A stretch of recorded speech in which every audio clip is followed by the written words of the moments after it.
എവിടെ തുടങ്ങണം എവിടെ തീർക്കണം എന്നുള്ളൊരു പിടിയില്ലാത്തൊരു അവസ്ഥയാണ്.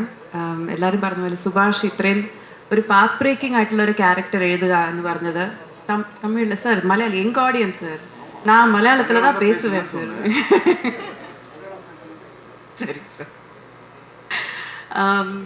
ഒരു പാത്ത് ബ്രേക്ക് ആയിട്ടുള്ള ഒരു കാര്യമാണ് സുഭാഷ് ഇവിടെ ചെയ്തിരിക്കുന്നത്. അത് എത്ര പേർക്ക് എത്തിച്ചേരുന്നു എന്നുള്ളത് എനിക്കറിയില്ല. ഇതിൻ്റെ ത്രില്ലിനപ്പുറം, ഇതിൻ്റെ ആ ഒരു മാസ് എലമെൻറ്റിനപ്പുറം ഒരു ഫീമെയിൽ ലെഡ് ആക്ഷൻ മൂവി എന്ന് പറഞ്ഞ് വളരെ വളരെ വളരെ വിരലിലെണ്ണാവുന്ന അത്രയും മൂവീസേ വന്നിട്ടുള്ളൂ.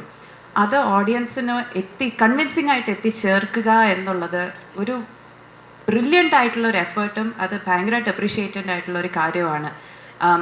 ഒരു യങ് വുമൺ ഫൈറ്റ് ചെയ്യുന്ന പിന്നെ നമ്മൾ അക്സെപ്റ്റ് ചെയ്യാം. പക്ഷെ ഒരു 40 കഴിഞ്ഞിട്ടുള്ള ഒരു ലേഡിക്കും ഇത്രയും ശക്തമായ ഒരു ക്യാരക്ടർ എഴുതുക, ആ സ്റ്റീരിയോ ടൈപ്പിനെ അങ്ങ് ഡിസ്ട്രോയ് ചെയ്യുക എന്ന് പറയുന്നത്, ആ മെസ്സേജ് നമ്മുടെ എല്ലാ വീടുകളിലും എത്തിച്ചേരണം.